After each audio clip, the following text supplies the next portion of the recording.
St. Paul, Apostle, 65, Rome. St. Paul was born at Tarsus, of Jewish parents, and studied at Jerusalem, at the feet of Gamaliel.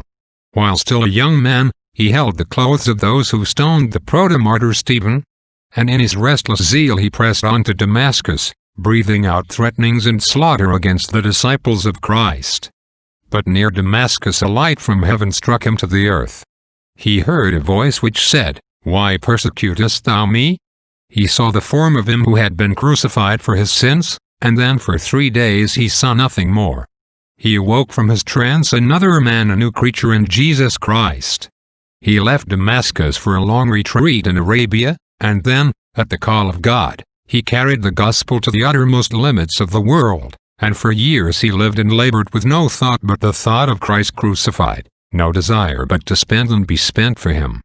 He became the apostle of the Gentiles, whom he had been taught to hate, and wished himself anathema for his own countrymen, who sought his life.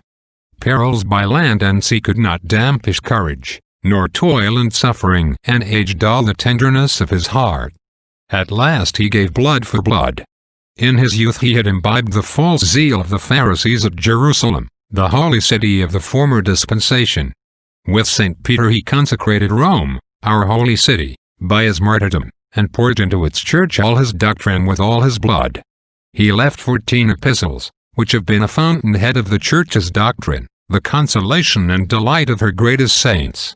His interior life, so far as words can tell it, lies open before us in these divine writings, the life of one who has died forever to himself and risen again in Jesus Christ.